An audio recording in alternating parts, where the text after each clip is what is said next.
Hi സുഹൃത്തുക്കളെ, അപ്പോൾ രാഹുൽ മാങ്കൂട്ടത്തിന് ഇഷ്ടപ്പെടുന്ന ആളുകളെല്ലാം വീഡിയോ ലൈക്ക് ചെയ്യണം. അതുപോലെ നിങ്ങളുടെ അഭിപ്രായങ്ങളൊക്കെ കമൻറ്റ് ചെയ്യണം. അതുപോലെ രാഹുലിനെ ഇഷ്ടപ്പെടുന്ന ആളുകളെല്ലാം ചാനലും കൂടെ സബ്സ്ക്രൈബ് ചെയ്ത് സപ്പോർട്ട് ചെയ്ത് വയ്ക്കുക. അപ്പം കെ ഗണേഷ് കുമാറുമായിട്ട് ബന്ധപ്പെട്ട് ഒരു പോസ്റ്റ് ഞാൻ ഇവിടെ വയ്ക്കാം.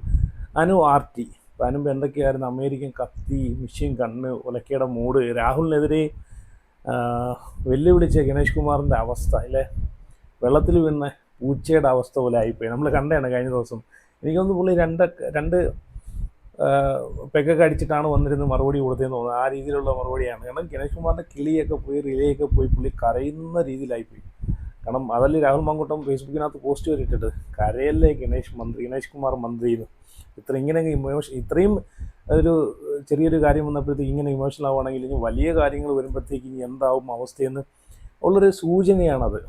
വലിയ കാര്യം നമുക്കറിയാലോ, ഇലക്ഷൻ. ഇതിപ്പം ഗണേഷ് കുമാറിനെ സംബന്ധിച്ച് ചെറിയൊരു വിഷയമാണ്. ഇലക്ഷൻ ഒന്ന് കഴിഞ്ഞോട്ട് 8 നിലയിൽ പൊട്ടുന്ന ഗണേഷ് കുമാർ ഇതൊക്കെ എങ്ങനെ സഹിക്കുമെന്നാണ് ഞാനിങ്ങനെ ആലോചിച്ച് നിൽക്കുന്നത്. എന്തായാലും അനു RT എന്ന് പറഞ്ഞൊരു ഐഡിയിൽ നിന്ന് ഇട്ടേക്കുന്ന ഒരു പോസ്റ്റ് ഞാൻ വായിക്കാം. ഗണേഷ് കുമാർ ഇത് രാഹുൽ മാങ്കൂട്ടം കൊടുത്തൊരു മറുപടിയാണ്. കഴിഞ്ഞ ദിവസം രാഹുൽ മാങ്കൂട്ടത്തിൻ്റെ ദിവസമായിരുന്നു അല്ലേ, രാഹുലിൻ്റെ ദിവസമായിരുന്നു. അതിൽ ഏറ്റവും മഹത്തായൊരു കാര്യം എന്ന് വെച്ച് കഴിഞ്ഞാൽ 100 പേർക്ക് വീട് വെച്ച് കൊടുക്കുന്നതിൻ്റെ ഭാഗമായിട്ട് സ്മൈൽ ഭവന പദ്ധതിയുടെ ഭാഗമായിട്ട് 1ാമത്തെ വീടിൻ്റെ താക്കോൽദാന ചടങ്ങായിരുന്നു കഴിഞ്ഞ ദിവസം. അപ്പോൾ അത് കഴിഞ്ഞിട്ടാണ് ഗണേഷ് കുമാറിൻ്റെ ഈ ഒരു വിഷയം വാർത്തകളിലൊക്കെ ചർച്ചയാവുന്നതും രാഹുൽ മാങ്കൂട്ടം നല്ല ഇടിവെട്ട് മറുപടി. കാരണം രാഹുലിന് കൊടുത്ത അതേ നാണയത്തിൻ്റെ ഡബിൾ മടങ്ങ് നാണയത്തിൽ രാഹുൽ തിരിച്ചു കൊടുത്തൊരു സംഭവമാണ് ഇന്നലെ കഴിഞ്ഞ ദിവസം നമ്മൾ കണ്ടത്. അപ്പോൾ കഴിഞ്ഞ ദിവസം രാഹുൽ മാങ്കൂട്ടത്തിൻ്റെ ദിവസമായിരുന്നു.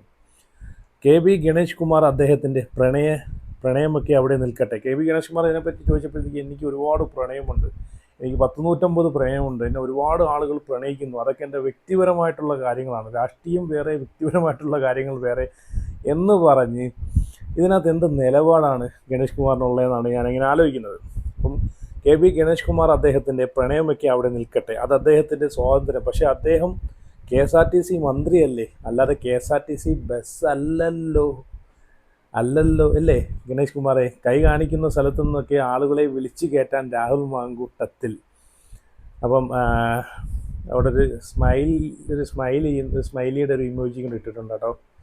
കുറച്ചുനാൾ മുമ്പ് രാഹുൽ എന്ന വ്യക്തിയെ അതുപോലെ വ്യക്തിഹത്യ ചെയ്ത ആളാണ് ഗണേഷ് കുമാർ. കർമ്മ എന്നൊരു സാധനമുണ്ട്, അതാണ് കർമ്മ എന്നൊരു സാധനം. കുറച്ച് നാളല്ല, കുറച്ച് ദിവസങ്ങൾ, കുറച്ച് മാസങ്ങൾക്ക് മുമ്പ്, ഒരുപാട് നാളൊന്നും ആയിട്ടില്ല. അപ്പോൾ എന്തായാലും ഞാൻ ആ വീഡിയോയും കൂടെ ഇവിടെ വയ്ക്കാം. പിന്നെ വേറെ കാര്യം, ഞാൻ ആ വീഡിയോ വയ്ക്കാൻ മുൻപ് മനോരമ ന്യൂസ് ഗണേഷ് കുമാറിനെ വലിച്ചീറി ഒട്ടിച്ചിട്ടുണ്ട് കേട്ടോ, വലിച്ചീറി. ആ വീഡിയോ ഞാൻ ഇവിടെ നിന്ന് വെച്ച് തരാം, നിങ്ങളൊന്ന് കണ്ടു നോക്കുക. വലിച്ചീറി എന്ന് വെച്ച് കഴിഞ്ഞാൽ ഇനി തുന്നിച്ചേർക്കാൻ പോലും ഇല്ലാത്ത രീതിയിലാണ് മനോരമ ന്യൂസ് ഗണേഷ് കുമാറിനെ ഉടുത്ത് വെച്ചേക്കുന്നത്. നിങ്ങളൊന്ന് കണ്ടു നോക്കേ.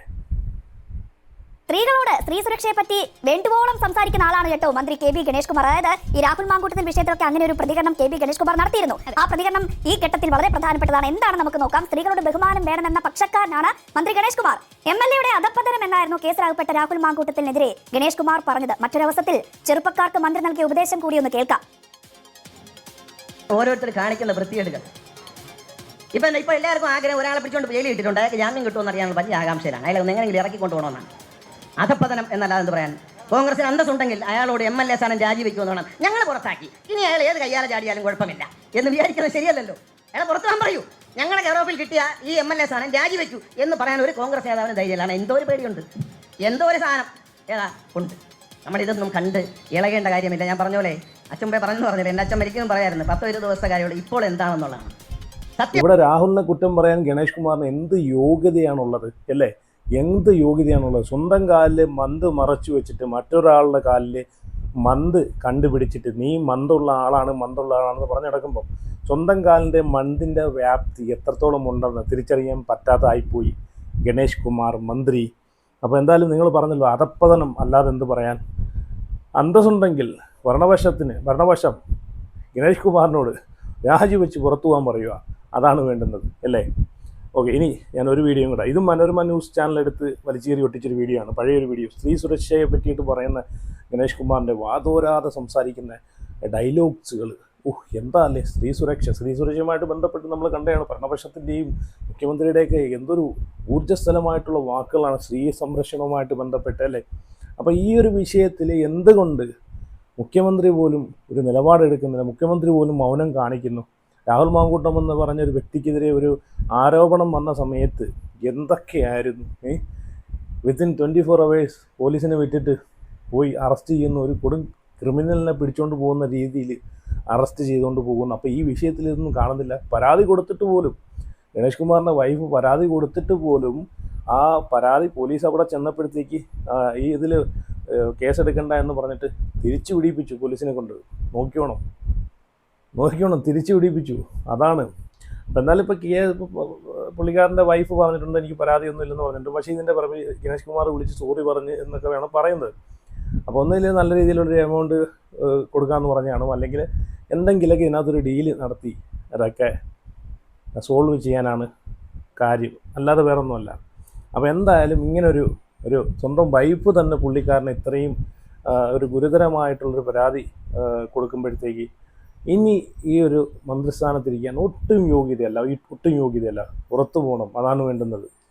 ഇനി ഒരു വീഡിയോ കൂടെ ഞാൻ ഇവിടെ വെച്ച് തരാം. അതും മനോരമ ന്യൂസ് വലിച്ചീറി ഒട്ടിച്ചാണ് കേട്ടോ. അപ്പം അതും കൂടെ നിങ്ങളൊന്ന് കണ്ടു. ഓക്കെ, നമ്മളിപ്പോൾ ഈ ഒരു അവസരത്തിൽ ഡിപ്പാർട്ട്മെന്റ് ഏറ്റവും കൂടുതൽ നാണക്കേട് ഉണ്ടാക്കിയ ഒരു സംഭവമാണ് ഒരു പെൺകുട്ടിയോട് വിവാഹത്തിന്റെ സ്ത്രീധനം ചോദിച്ച് കൊടുക്കാത്തതിന്റെ പേരിൽ വിസ്മയം. ആ കുഞ്ഞിന് ആത്മഹത്യ ചെയ്യേണ്ടി വന്ന ഒരു ദാരുണമായ, കേരളത്തിന് തന്നെ ലജ്ജാകരമായ ഒരു സംഭവം ഉണ്ടായി. ആ സംഭവം നിങ്ങൾ മനസ്സിൽ വയ്ക്കണം. അവിവാഹിതരാണെങ്കിൽ വിവാഹം കഴിക്കുമ്പോൾ സ്ത്രീധനം ചോദിക്കാൻ പാടില്ല എന്ന പ്രതിജ്ഞ. സ്ത്രീധനം ഇന്ത്യ എന്ന മഹാരാജ്യത്ത് നിരോധിക്കപ്പെട്ട നിയമവിരുദ്ധമായ ഒരു സംവിധാനമാണ്. നിങ്ങളൊരു പെൺകുട്ടിക്ക്, നല്ലൊരു പെൺകുട്ടിക്ക്, ഇഷ്ടപ്പെട്ട ഒരു പെൺകുട്ടിക്ക് ഒരു ജീവിതം നൽകുക എന്നുള്ളതിനപ്പുറത്തേക്ക് പെണ്ണിന് വില വയ്ക്കുന്നവരായി, സ്ത്രീക്ക് വില വെച്ച് വാങ്ങുന്നവരായി നിങ്ങൾ മാറാൻ പാടില്ല.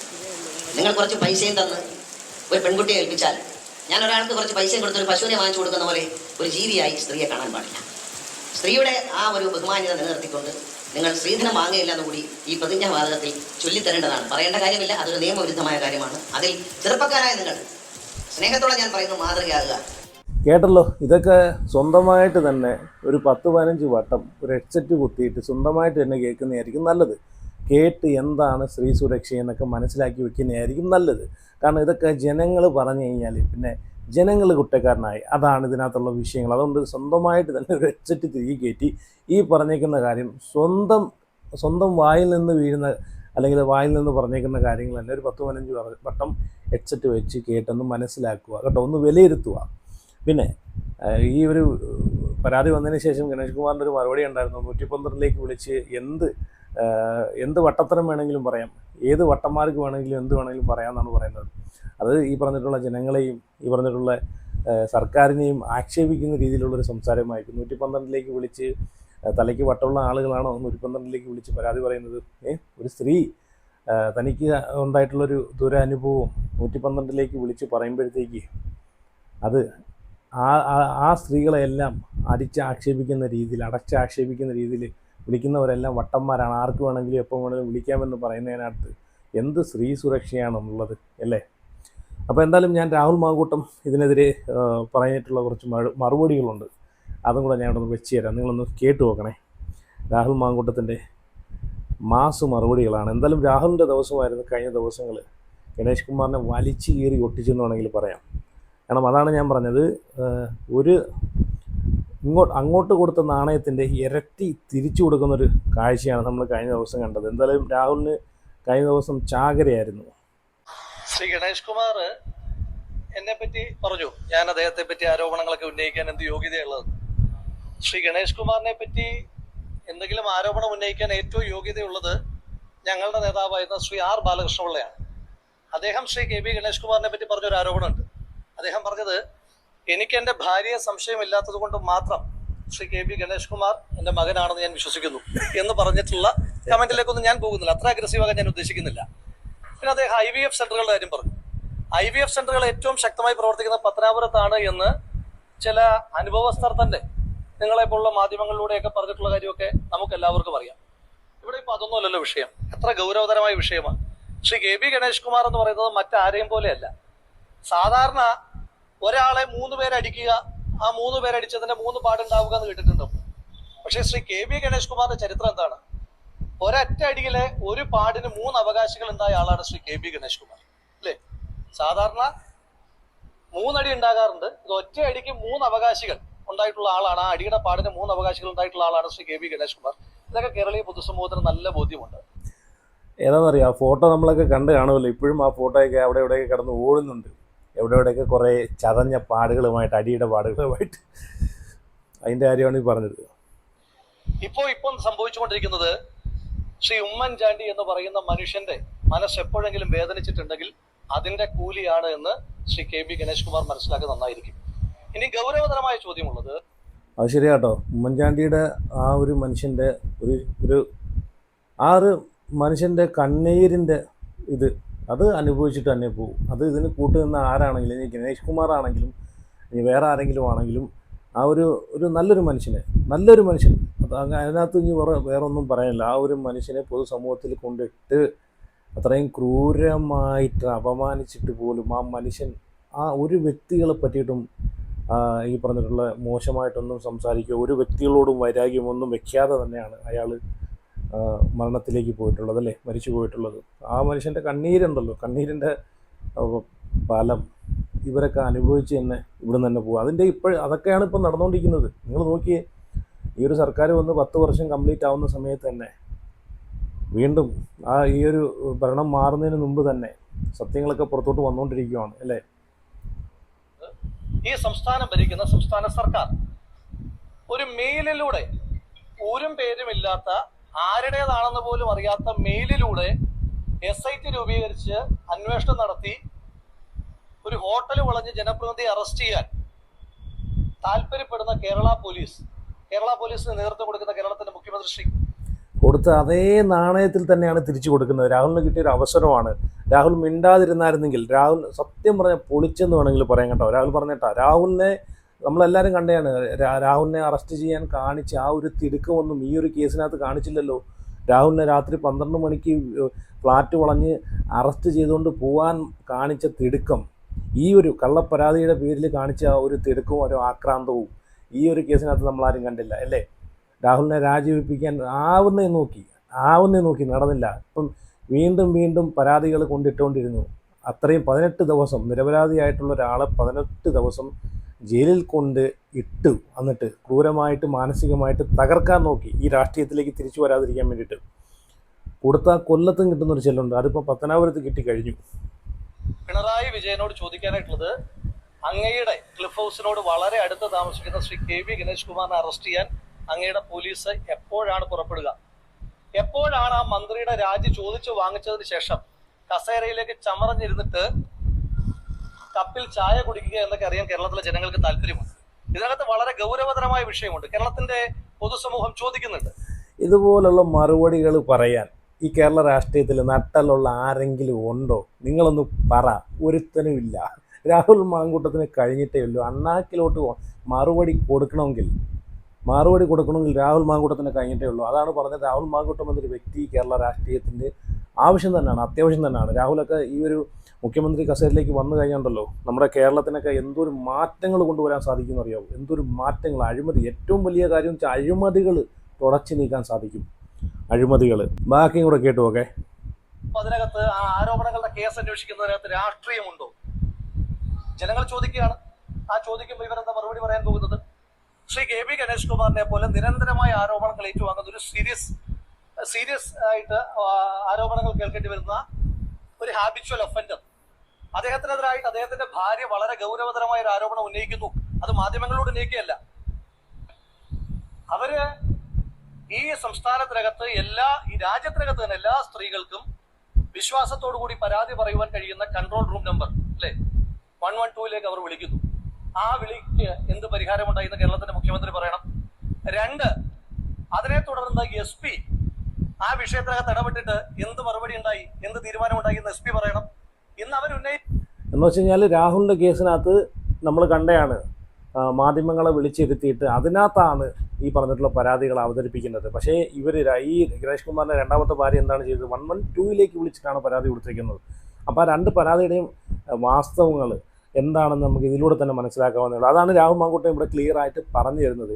രാഹുൽ മാങ്കൂട്ടത്തിനെതിരെ വന്നൊരു കള്ളപ്പരാതികളെന്ന് വെച്ച് കഴിഞ്ഞാൽ ഈ വാർത്താ സമ്മേളനം വിളിച്ചിരുത്തി ഒരാളെ അപമാനിക്കുമല്ലോ, അയാളെ അപമാനിച്ച് അയാളെ ആരോപണ വിധേയനാക്കണം. അതാണ് അതിനകത്തുള്ളൊരു അജണ്ട എന്ന് വെച്ച് കഴിഞ്ഞാൽ. പക്ഷെ നേരെ മറിച്ച് ഇവിടെ ഈ ഗണേഷ് കുമാറിൻ്റെ ഭാര്യ 112 വിളിച്ചത്. അതൊന്ന് നിങ്ങൾ ചിന്തിക്കണം. ഒരു മാധ്യമ പ്രവർത്തകരെയോ അല്ലെങ്കിൽ ഒരു മാധ്യമത്തിനെയോ വിളിച്ചിരുത്തിയിട്ട് അവിടെ ഈ മറ്റേ MA ഷഹനാസ് കാണിച്ചു കൂട്ടിയതുപോലെ വാർത്താ സമ്മേളനം നടത്തുകയോ ഒന്നും ചെയ്തിട്ടില്ല. അവർ ലീഗലായിട്ടുള്ള നിയമപരമായിട്ടുള്ള രീതിയിലാണ് അവർ പോയിട്ടുള്ളത്. അപ്പോൾ അതിനകത്ത് എത്രത്തോളം സത്യമുണ്ടെന്ന് തന്നെ നമുക്ക് മനസ്സിലാക്കണം. ഉന്നയിച്ച ഇന്ന് ശ്രീ KB ഗണേഷ് കുമാറിന്റെ ജീവിത പങ്കാളിയായ അതിജീവിത ഗാർഹിക പീഡനങ്ങൾ നിരവധി വേറെ ആരുമല്ല, സ്വന്തം ഭാര്യ തന്നെയാണ് ഇവിടെ അതിജീവിതയാവുന്നത്. വൻ കോമഡി. വാങ്ങേണ്ടി വന്ന അതിജീവിത പറഞ്ഞ ഏറ്റവും പ്രധാനപ്പെട്ട വസ്തുതയുണ്ട്. എന്താണ് അവര് പറഞ്ഞത്? അവരുടെ ഫോൺ ചോർത്തിക്കൊണ്ടിരിക്കുകയാണ് മന്ത്രി. എങ്ങനെയാ കഴിയുന്നത്? നിങ്ങൾ വിചാരിച്ച ഫോൺ ചോർത്താൻ കഴിയുമോ? എത്ര ഗൗരവമുള്ള ആരോപണമാണ് അവർ ഉന്നയിച്ചിരിക്കുന്നത്. കൃത്യമായ അധികാരത്തിന്റെ എല്ലാ തരത്തിലുമുള്ള ദുർവിനിയോഗം അല്ലെ നടന്നിരിക്കുന്നത്. എങ്ങനെയാണ് ഒരു വ്യക്തിയുടെ ഫോൺ ചോർത്തുവാൻ? ആ ഫോണിലേക്ക് വരുന്ന കോളുകളുടെ ടെക്സ്റ്റുകളുടെ ഡീറ്റെയിൽസ് ഈ സംസ്ഥാനം ഭരിക്കുന്ന ഒരു ഇത്രയും വലിയ ഒരു ഫ്രോഡിനെയൊക്കെ മന്ത്രിസ്ഥാനത്ത് വെച്ചുകൊണ്ടിരിക്കുന്ന ഈ ഒരു ഭരണവശത്തെ ഉണ്ടല്ലോ, നമിച്ചു. പക്ഷേ ഞാൻ എന്തൊക്കെ പറഞ്ഞാലുണ്ടല്ലോ, സ്വന്തം പാർട്ടിയിലെ പ്രവർത്തകർ എന്ത് തൊട്ടിത്തരം കാണിച്ചാലും ആ വ്യക്തിയെ സംരക്ഷിച്ച് നിർത്തുന്ന ഒരു മനസ്സ് കൂടി നമ്മൾ കാണാതെ പോലെ. പക്ഷേ കോൺഗ്രസ് പ്രസ്ഥാനത്തിന് അങ്ങനെയല്ല കേട്ടോ. പക്ഷേ ഇങ്ങനൊരു കാര്യത്തിൽ ഈ ഒരു ഇപ്പം കമ്മ്യൂണിസ്റ്റ് ഈ ഭരണവശം അതിനകത്ത് ഞാൻ സമ്മതിക്കുന്നുണ്ട്. കാരണം സ്വന്തം പാർട്ടിയിലുള്ളൊരു പ്രവർത്തകൻ എന്തെങ്കിലും ഒരു ഇഷ്യൂസ് ഉണ്ടായി കഴിഞ്ഞാൽ അയാളെ ചേർത്ത് നിർത്തുന്ന പരിപാടികളാണ്. പക്ഷേ ഇതുപോലുള്ള തെമ്മാടിത്തരങ്ങളൊക്കെ കാണിക്കുന്ന ആൾക്കാർ അപ്പോഴേ എടുത്ത് പുറത്ത് കളയണം. അതാണ് വേണ്ടുന്നത്.